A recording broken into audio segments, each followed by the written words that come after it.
This is your World War III update. The insanity continues. Due to the nebulous nature of modern-day warfare and how imperceptibly thick the fog of war is today, any time information is disclosed from any intelligence agency or military, there usually is an ulterior motive in play. And it's almost important that you focus less on the substance of the information itself, but rather on the timing and its implications. As Marshall McLuhan would say, the medium is the message, especially so in warfare. Now, I'm referencing a disclosure of information from the Iranian government. They claim that they've conducted a massive intel breach into Israel's nuclear program. And they say that they're going to leverage this in their counterattack should the Israelis strike Iranian nuclear facilities. They've now established a clear-cut ultimatum, a red line that is saying that if you attack our nuclear facilities, we're not only going to attack your nuclear facilities, we know where they are, and we're going to attack the nuclear weapons that are contained therein. Now, Israel, being a westernized superpower, an above-ground superpower, well, they have hardened bunkers and shelters against smaller munitions that would be fired from the Gaza Strip, the bottle rockets, or even Hezbollah. It's yet to be known as to whether or not their deep underground military complexes, should they even exist, are impenetrable to Iranian ballistic missiles, especially Iranian ballistic missiles that might even be nuclear tipped. Now, of course, Iran claims to not have nuclear weapons, but there are now some rumblings suggesting that they will pursue them should Israel strike their facilities. We have a lot of information to discuss. The situation has progressed immensely over the course of a few days, and we're going to get right down to that. But what I want to remind people of, and the reason why a lot of people watch the Canadian Prepper for updates, is 20 months ago, we talked about an Egyptian diplomat who claimed that on October 7th, that the primary objective of the Hamas brigades who infiltrated that Israeli base, in addition to Unit 8200, which is one of the preeminent global cybersecurity task force in Israel, that one of their prime directives was to capture information related to Israel's nuclear program, and this was all being orchestrated on high in some way, shape, or form by the Iranians. Now, I can't attest to the veracity of the latter part of that statement, but it all made sense at the time. And in fact, I was very concerned about bringing this information to a broader audience because there was only one Egyptian diplomat who was talking about this. However, some former Western intelligence officials later started to talk about it as well. So what this means, and the Iranians have actually said that this was information that they acquired long ago. So it seems consistent with what I put forth in this video. Maybe I'll show you a snippet of that in a moment that appears to be right on point. Now, the question is, why would you disclose that now?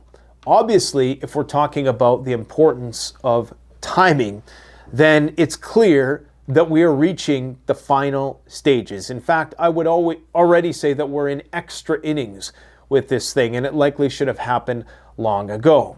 But we can't separate what's happening in Ukraine from what's happening in Israel. They're trying to coordinate both of these conflicts at the same time. Of course, I'm referring to the United States transatlantic axis, and they need to make sure that they don't overstretch themselves. Perhaps this is something that they want because, of course, we know they need a war to mobilize. Now, right now, Trump is, Newsom was saying that Trump has called up another 2,000 National Guard to the streets of Los Angeles. Apparently today it's quite calm. So I guess the question is not calm, but relatively so. The question is, what is the purpose of all of that? Are they trying to trigger some sort of domestic smokescreen to take away from the fact that shit's about to hit the fan in the Middle East and in Russia. Case in point, take a look at this flight path behind me. This is a Boeing P-8A Poseidon plane. This is a manned reconnaissance plane, a U.S. Air Force plane flying under the banner of NATO. Now, you'll notice that it is flying incredibly close to Sochi. In fact, as close as you can to the Russian mainland while still being in international waters. Now, historically, in the past, the Americans would fly the unmanned drones in this region because there's been at least 2 instances, one where the Russians brought it down directly by spilling fuel on it, and another one where, and they actually scooped that one up and likely reverse engineered it, fell into the Black Sea, and another one in which it just went off radar. And since that time, they haven't sent any there. Now, since Trump took office, they've become a lot more brazen, which is crazy because he was the one who said that we was going to end the war in 24 hours. Let's not get into that. I hope that we've all accepted now that Trump is going to be the World War III president, okay? There's no signs of this thing slowing down. He is pushing every Russian button possible at this point in time to provoke a wider war, whether he's doing it intentionally or whether the people around him, his acolytes, are pushing for this is unknown and is largely irrelevant. All we need to do is follow the weapons. You do not fly a plane.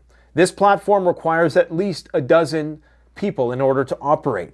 You don't fly a manned plane that close to the sun unless you are trying to tempt fate.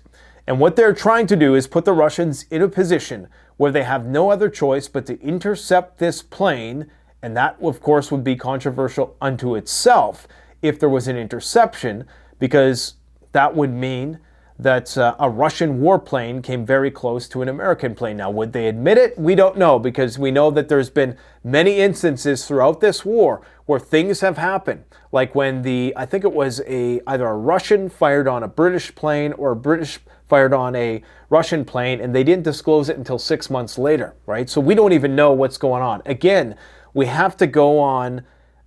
The OSINT stuff is helpful, but flight radar is still what they want you to see. So we don't even know what else is going on here. This is just what they want us to see.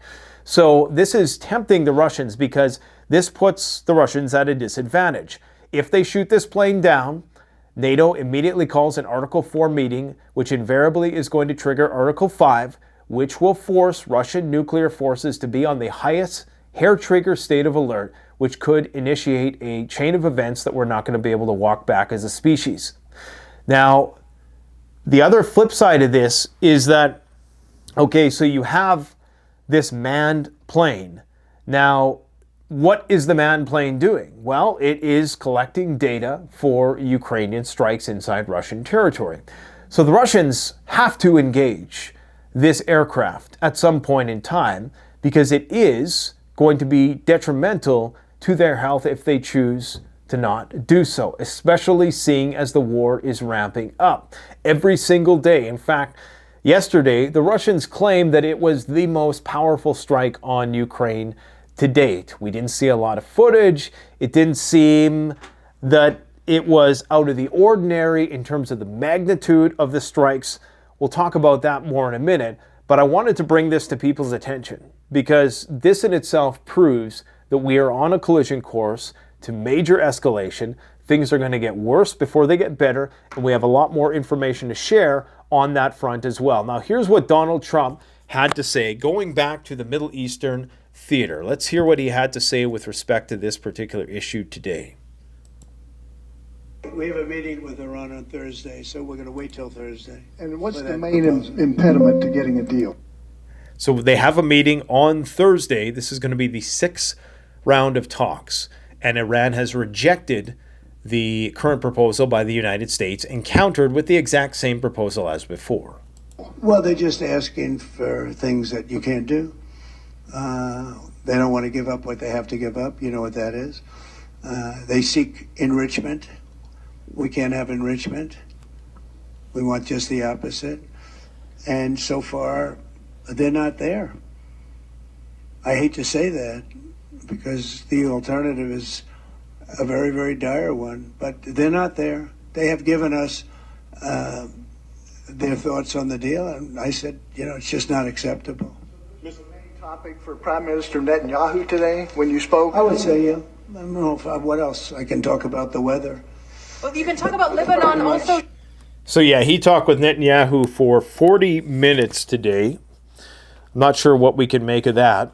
Again, when they publicize anything, I'm now of the belief that if they say, I took a call with Netanyahu, that's not something they need to disclose, guys, okay? They don't need to disclose when they're giving new weapons to Ukraine or they're moving rockets. They can just let OSINT find out. If they're announcing something, there's usually a reason for it. And I think the reason why Iran is announcing what they're announcing is because they realize that this really is it. This is in the final stages. They're now clearly at an impasse. And they've even went so far to say that they want the Israelis to dismantle their nuclear program in their counterproposal to the United States. So here's the details with respect to that. Like I indicated, Iran claimed a massive intel breach of Israeli nuclear program, including thousands of documents allegedly obtained inside Israeli territory, which pretty much maps on to the October 7th data heist hypothesis. Remember, they took over a military base. They captured some high-ranking Israeli commanders. So you know that those guys were likely susceptible to all manners of torture to try to get information out of them. And they took over that entire military base for a brief period of time. Data includes Israelis' nuclear capabilities, strategic projects, foreign relations, and more, including, I believe, a vast network of Mossad agents that were operating around the world, many of which Iran has already arrested and forwarded information to respective countries who are host to these spies. Iran has threatened retaliation that any Israeli strike on nuclear sites will trigger strikes on these hidden nuclear facilities and critical infrastructure. Israel media compares the breach to the Negev cyber attack. Netanyahu remains silent about this particular issue. Iran has warned the IAEA that any attack may push Tehran to pursue actual nuclear weapons. So this is the first time they've made all of these definitive statements as it pertains to this issue. Iran has obtained evidence that European regimes have assisted their Israeli counterparts in developing nuclear weapons.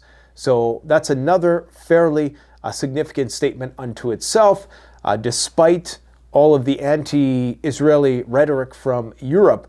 They continue and have continued to fortify the Israelis in the ways that are most meaningful, presumably around their nuclear program.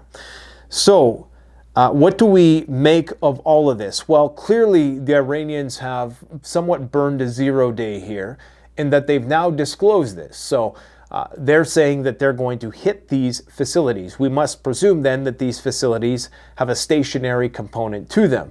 Otherwise, the Israelis would just move said nuclear facilities to another location. And the Iranians seem quite confident that they're going to be able to penetrate Israeli defenses as they did during Operation True Promise 2. So there's a reason why they burn this zero day, and the reason why I refer it to as such, because in disclosing this information, number one, that's going to give Israel the heads up that they know, but we must presume that Israel already knew, especially if this data heist happened throughout October 7th. But why wasn't Iran bringing this to the attention of the international community before? And I do believe that we're in the final innings. They would only disclose this if we were on our last legs with this whole thing. This war is inevitable. It does appear at this point in time, and it's simply a matter of when it is going to happen and how it's going to interrelate with the war in Russia and Ukraine, because then we are truly in a world war, and that will become undeniable. And that, of course, is when we start to see China make her move, which it appears as though right now China is, for the first time ever, deploying multiple aircraft carriers to a region, I believe it's just north of Taiwan. I don't have the maps on that today, but we have movement in that theater at the same time. So this is the Day X hypothesis in a nutshell. When we see a major escalation in another theater outside of Russia and Ukraine, there's a distinct possibility that things progress in a geometric way thereafter, and we escape this sort of slow grind, incremental approach that we're seeing with the Russians and the Ukrainians thus far. Now, the International Atomic Energy Agency has confirmed that Iran conducted nuclear implosion tests related to nuclear weapons, but that was in 2003.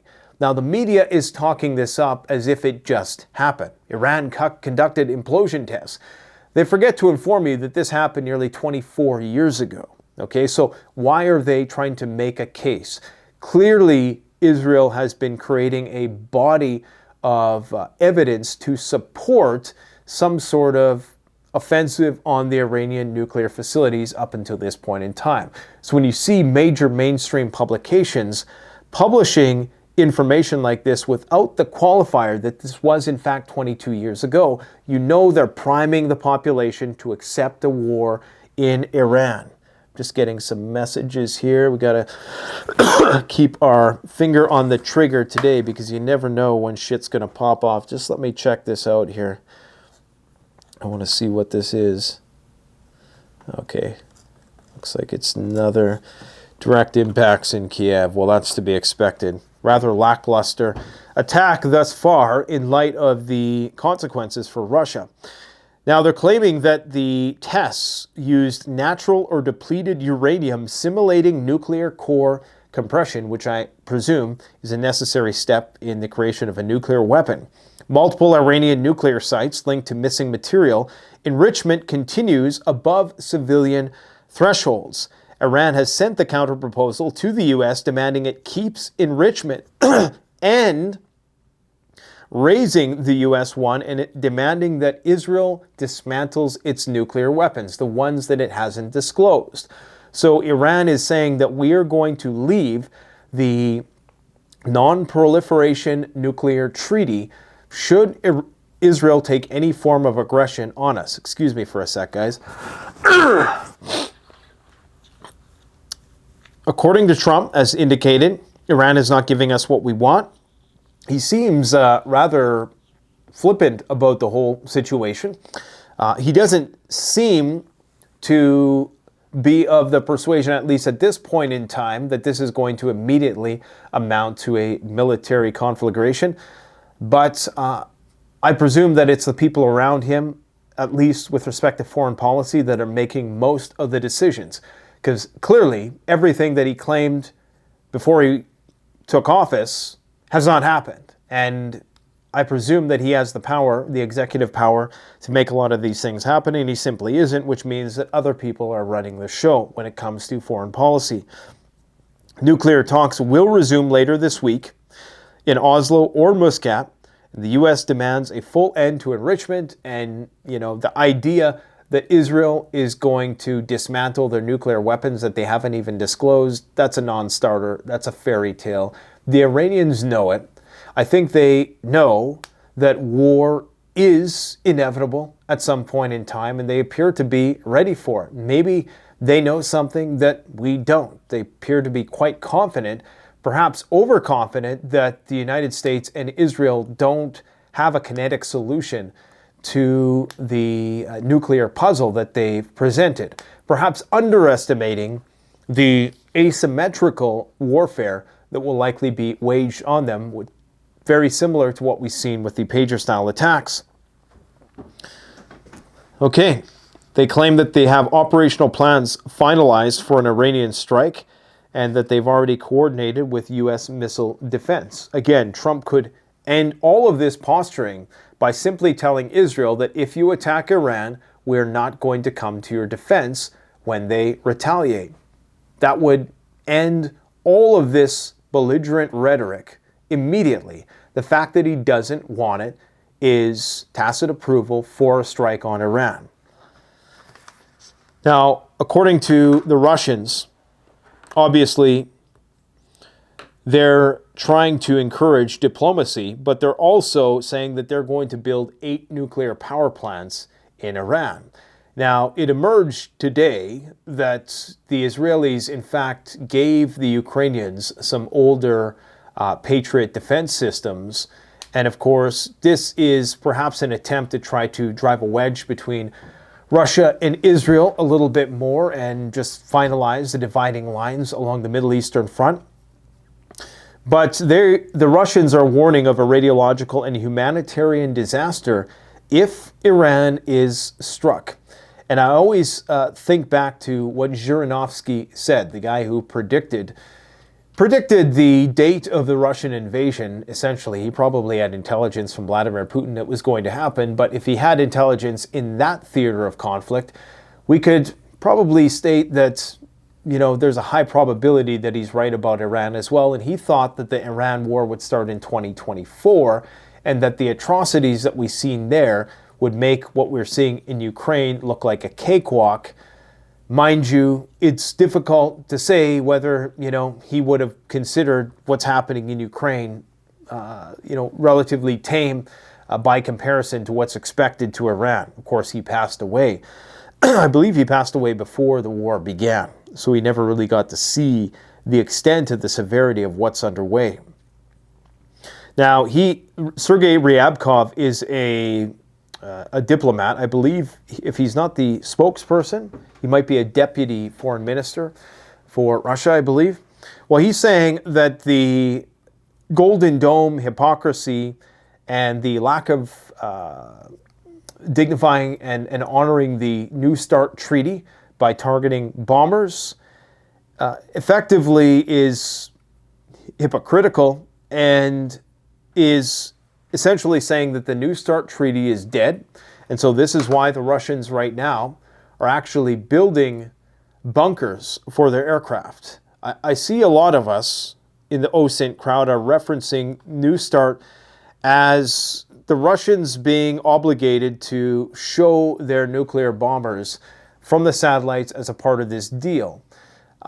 I don't think this deal has really been honored since the war began. I mean, there's no mutual inspections in terms of managing and bracketing proliferation of nuclear weapons. So I suspect that the entire New START treaty at this point is likely not being honored at all. So they're building bunkers, which is going to be in defiance of said treaty. The existence of a Russian moratorium on the deployment of medium and shorter range missiles is also approaching its end. Of course, we know that the Orezhnik missile is an intermediate range missile, so there's proliferation in that respect. There's the, what are they called? The Tomahawk missiles that are going to be put into Germany in late 2025, early 2026, which of course could reach Moscow in a relatively short period of time. So we are fully back in the Cold War, which is why Germany is extending its bunker network, building another 1 million shelters for its inhabitants, and they're trying to do so quickly, and why Mark Rutte of NATO is trying to promote a 5% GDP military spend, fast-tracked for all of NATO as soon as possible. I guess we will see if they're able to meet that target. Okay, now in terms of what is going on inside Russia itself, let's just see where we're at here with all the news. Okay, I'll just give you a brief snippet of this. You know, I wasn't as succinct back then. I think I'm getting a bit more to the point sooner than later. But I'll just show you a brief snippet of this video that I talked about back on, I believe this was November 3rd of 2023. And this is where I'm talking about the first leak of information that suggested that this whole October 7th thing had nothing to do with just going and trying to, you know, take over Israel, because of course that was impossible. It had everything to do with trying to capture this data, knowing full well that Israel would get homicidal on all of the civilian population of the Gaza Strip, but sacrificing them nonetheless, because it was presumed that this information was of greater importance. So here's a brief snippet of that video. Through the streets and, you know, this kind of madness. Obviously, otherwise they probably wouldn't be alive. But anyways, more importantly, headquarters of Unit 8200, which are among the world's most predominant, sophisticated cybersecurity experts. Apparently, according to a cybersecurity expert I know, this is the top of the hop. Unit 8200 is where it's at. Now, according to them, they took many officers hostage. They acquired numerous servers. And the key thing is, what is on these servers? Information about, global espionage, Iranian nuclear programs, the Israeli nuclear programs, Israeli military strategy, possibly the whole 9 yards, the big enchilada. Now, can you imagine if that fell into the hands of the opposite side? Could that be the reason why the U.S. military rushed pretty much the entirety of the Navy that was ready to go at that period of time, and why it's still sitting there to this day? Okay, anyways, in that video, I go into details about that disclosure. You can go watch it. It's called Alert Bombshell. World War III info just changes everything. The world is about to change. And I got to say, when I released that video, I was genuinely concerned that I was disclosing information that was getting too close for comfort, because that's the kind of intel that could get you erased if it has not been, kind of widely disclosed. If you're the first to disclose something like that, which I wasn't, it was being talked about elsewhere, but not in the West. Now, in terms of what the expectation is of what's going to happen inside Ukraine, this is the Institute for the Study of War, which is a Western think tank, largely skewed by Western bias, obviously. This is a Victoria Nuland-initiated institute. They're basically claiming that this is the Russian plan, okay? So right now, this is what's in their possession, and by the end of 2026, the objective is to essentially take all the land that you're seeing here, basically everything to the left bank of the Dnieper River, which is to our right because the river flows this way. So left would be in this, relative to this orientation, would be to the east, and right would be to the west. And so they want to take Mykolaiv Oblast and Odessa Oblast, and that would, of course, turn Ukraine into a rump state that didn't have access to the Black Sea.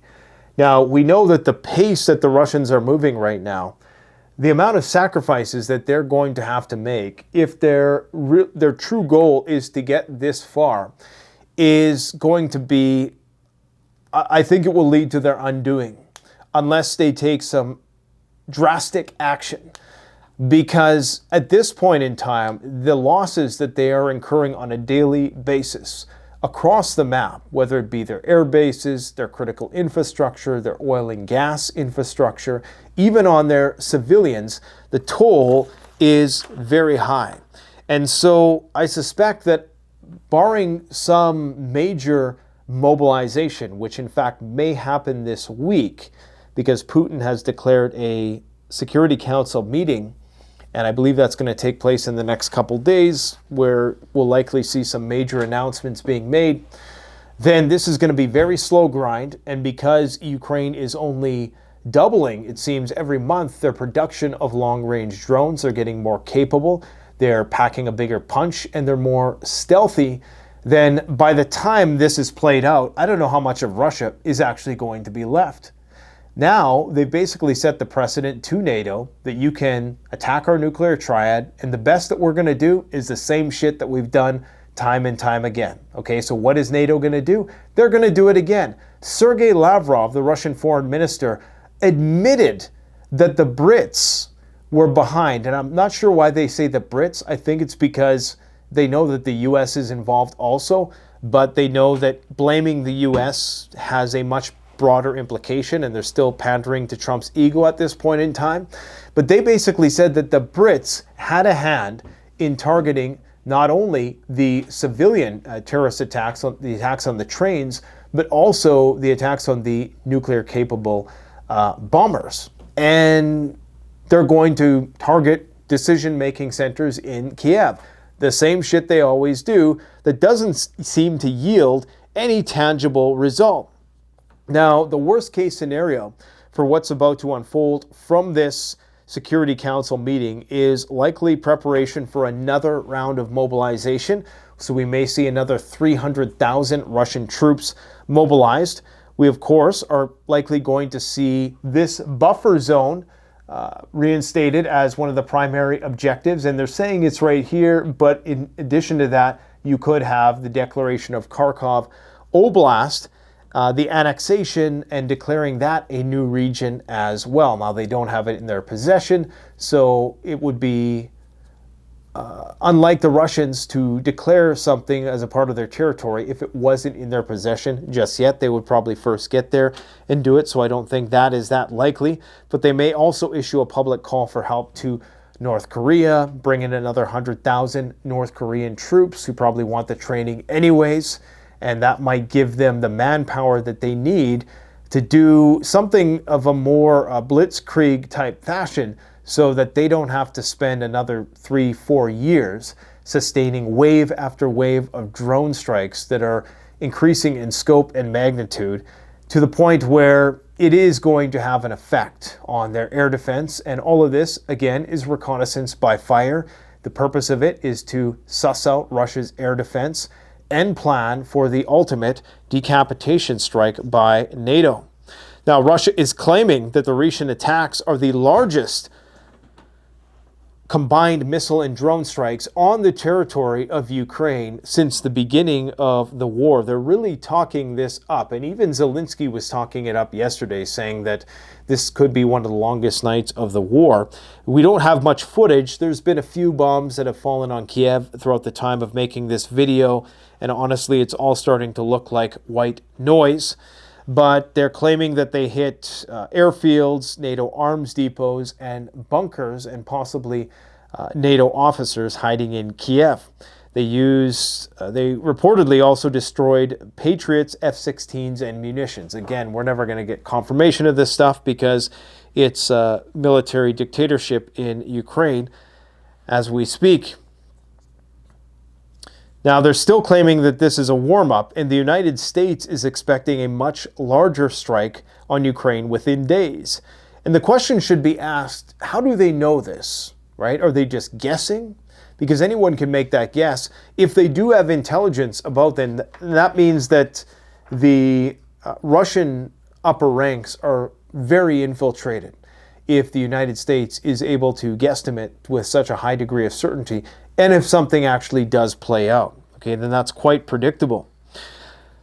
I'll probably do a specialized video on this topic. The CIA-linked Jamestown Foundation is pushing for a breakup of Russia into 40 states. They're going to have a seminar on June 12th and 13th, framed as self-determination, but seen by Moscow as imperial psychosis. So there is a long-standing plan. The ideal goal in NATO's view is to balkanize Russia, everybody bite off a little piece, and essentially that's one of your biggest problems sorted out, and then of course you can move on to China. Will it ever happen? It's unlikely. Because while the Russians had Lend-Lease in World War II, and while many people cite that as not being something that is currently in their possession, if we piss off China just a little bit more, I'm pretty sure China will do Lend-Lease with the Russians and give them all of the munitions, the conventional munitions they need to get the job done. Now, here's what Donald Trump had to say, and I guarantee you, things like this are completely unnecessary if your objective is to bring about peace. If Trump's objective is to put the brakes on this war, he would never say something like this to a Russian. We're the one that won the war. We're the one that won the war. Now, Russia did help. They did. He's talking about World War II. We're the one that won the war. Now, Russia did help. They did lose 51 million people, in all fairness. People would say, oh, he's sticking up for Russia. No, they lost 51 million people. And, can't forget that. We're the one that won the war. So, yeah, I don't know. I don't know if there's just some senility creeping in here and he's just mincing his words.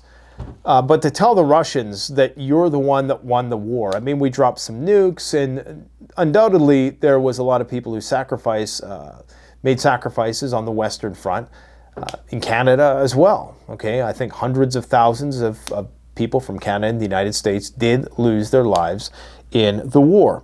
But that pales in comparison to the sacrifices made by the Russians. So this is like stolen valor on a national scale. And if you want to piss off a Russian, you know, say that they did not underappreciate their contributions to the defeat of the Nazis in World War II. And saying things like this are just not conducive towards good diplomacy with the Russians at this point in time. So I don't understand why he would say that unless it was to trigger them in some way, shape, or form. Now, this guy is the chief negotiator for the Russians in the Istanbul talks in Ukraine. And here is what he has to state. His name escapes me right now, but what he's saying here is very significant because this is a guy who's at the forefront of these conversations. And he is saying, unleash the Erezhniks. Population, our citizens demand much harsher actions from us. It was very hard for us to go to the second round of negotiations.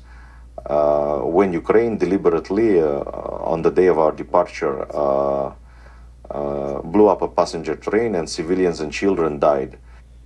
You see, sometimes when a missile is aimed at a military target, electronic warfare is used, the missile is deliberately redirected, and it explodes, hitting a neighboring house. This is part of war, this is tragedy. Sometimes when a missile is shot down, debris falls on residential buildings and people die. That also happens, but it's terrible, but it's part of war. When a passenger train is moving, in my opinion, a double-decker, it is visible from afar. A huge passenger train, and the person who blows up the railroad and the highway manually, seeing this train, presses the button. The button was pressed manually. And this is terrorism. This is not a train with tanks. It's not even a train with fuel. It's clear that this is a passenger train. And he kills civilians intentionally on peaceful territory. Of course, after that, Это злит русских. Yes, and of course, after that, the citizens demand, we need to strike Kyiv and Lviv. Enough with the negotiations, and it is very difficult for us in this regard. So that's the chief negotiator saying the people are demanding enough of the negotiations. We need to strike Kiev and Lviv, or Lvov, depending on if you're Ukrainian or Russian, and end this thing already. So it appears as though that's where this is going. So let's not kid ourselves into believing that there is any real prospect for peace at this point in time, because it doesn't appear to be that way. And this is not to be overly disillusioned about our ability to, get ready for these outcomes, because you still can prepare, but you need to have a plan, and you need to go and watch the video that I released last week where I take you place by place and I show you how quickly everything in your city is going to run out. Be it food, be it gasoline, be it money in the bank, be it emergency services, telecoms. All of these things have a surge capacity, and we will quickly exceed that when the panic starts. Now, at the time of making this video, there is another airport delay in Moscow. This has become a daily occurrence. That drones flying into Moscow are causing planes to be grounded. Eventually, that is going to take its toll. And the population in Russia, and maybe this is Vladimir Putin's 4D chess move, is just to incur so many losses that the Russian people are willing to support him in expansion of the war to a full-on declaration of war, which the Russians have yet to do. They continue to call it a special military operation and use euphemistic terms like buffer zones to mask the fact that it's likely a staging ground for a broader annexation. Today, Vladimir Putin, I believe this was today, this might have actually been last week, He's talking about the buffer zone. I know the statements were made last week, but again, he seems quite serious in this address and essentially talking about the Kursk, the Bryansk, and the Belgorod region. In order to prevent attacks on civilians, they're going to now create this buffer zone. And I presume that at the Security Council meeting this week, we'll learn more about exactly what they're going to be wanting to commit. Moving on to other things, before I talk about this Elon Musk statement, which was odd to say the least, German bunker expansion. Current capacity protects only 1% of the population, so they have a massive expansion underway. The president of the country's Federal Agency for Civil Protection and Disaster Relief, Ralph Heisler, said his agency will quickly create 1 million shelter spaces. It's going to cost $10 billion. And they're requesting this to happen by 2029. They're going to convert garages, depending on where you are, subways, basements, into shelters. Full plan is due by summer of 2025, part of a $30 billion comprehensive civil defense effort. Obviously, this is in preparation for World War III in order to facilitate logistical flows. Now, Elon Musk said this the other day, whatever happens, we got the spaceships and they do not. Well, the affluent amongst us likely have a place in the bunkers when the shizzy hits the fizzy. There's no doubt about that. But make no mistake, we don't have the spaceships, okay? And I'm referring, of course, they're referring to the Russians and the Chinese are lagging behind in terms of their ability to take large payloads into space, I presume.